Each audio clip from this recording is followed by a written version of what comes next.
With veteran war correspondent Ron Ben Yishai, a household name here in Israel that has become synonymous for journalistic integrity and daring in the line of fire. Here's a quick teaser that doesn't even come close to capturing all the high points of his long and very distinguished career. Let's take a look. With a legacy of keeping Israel and the world honest, for over 50 years, Ron Ben Yishai has built a career as a war correspondent on the front lines, uncovering some of the biggest stories around the globe, from the Turkish invasion of Cyprus to the drug war in Colombia to Afghanistan. Ben Yishai has never shied away from the forefront of conflicts. But perhaps his biggest scoop was also one of the darkest days in Israeli history, with the massacres of the Sabra and Shatila refugee camps in 1982 during the Lebanon War. While known to Israel, the Christian phalangists massacred Palestinian refugees. Ron Ben Yishai was the first to enter the camps afterwards. He was even featured in the 2008 Golden Globe winning film Waltz with Bashir, a movie depicting the harsh reality of the Lebanon War. Veteran war correspondent Ron Ben Yishai, whose soon-to-be published book, which translates to Frontline Reporter in the Line of Fire of Major Conflicts, when he tells some of the many stories behind the stories he's covered on war and conflict here and around the world over the last 50 years. Ron, welcome. Yes, so good to have you here. I feel welcome.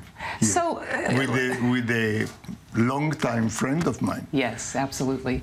So before the break, we showed our viewers just a little taste of your amazing career over 50 years, covering conflicts from the sands of Sinai to the mountains of Kashmir and all the hot spots in between. You were wounded at least 3 times from my count, a recipient of many awards, including this year's Israel Prize.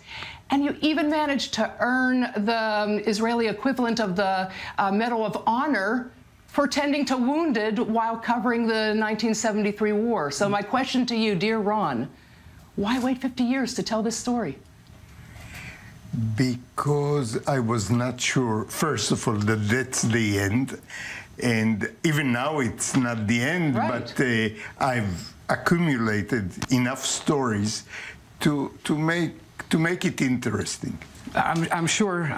So it's interesting that you acknowledge in retrospect that sometime you acted irresponsibly, perhaps even foolishly, in your quest to get that story. Yes. Are you going to have confessions from a war junkie in this book? To some extent, yes. I must confess, yes. I'm not a war junkie. I'm junkie of stories that nobody else can go there. That's your reputation, being there first, being there in hostile countries. It sounds undercover, impudent, but yes, I try to do. You must remember, as an Israeli reporter, as an Israeli war correspondent, right, as they call it, I prefer the word reporter. You cannot go anywhere where you want, and that angered me when I was still young, 40 years ago. Right. And I said, why, as an Israeli, I cannot go there like how shall I say, like Bob Simon? Yes. Why can't I go there? Was a dear friend of yours as well. Yeah. So I devised a situation in which I bought a foreign passport, genuine foreign passport. But you purchased? I purchased. Because you're born in Jerusalem. You're a pre-state Sabra. I purchased a foreign passport. Let's leave it by that. Okay. Not only one, but several in a sequence. And people who deal with it extensively built for me a cover story. Right. The cover story has to fit not only the identity, but it has to fit your family story. Right. And it has to fit the mission, the journalistic mission you are going to.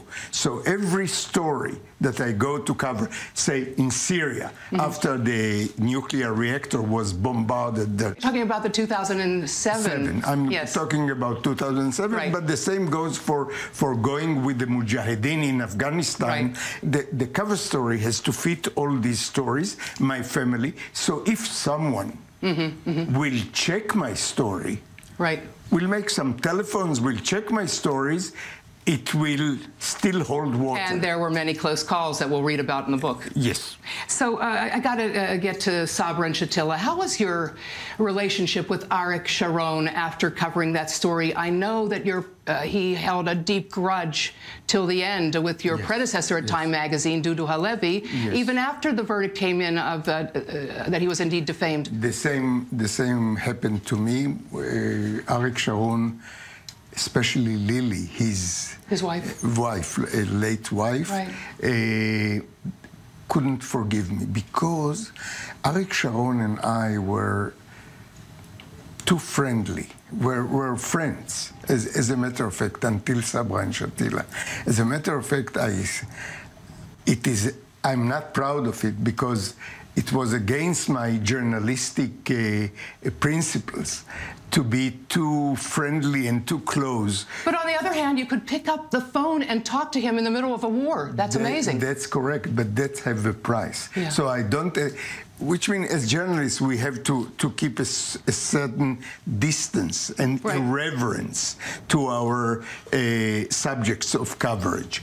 And after Sabra and Shatila, after I reported Sabra and Shatila, and especially after the letter I wrote to Begin, few hours later, which made Begin, as his aide told me, to establish the Kahan committee.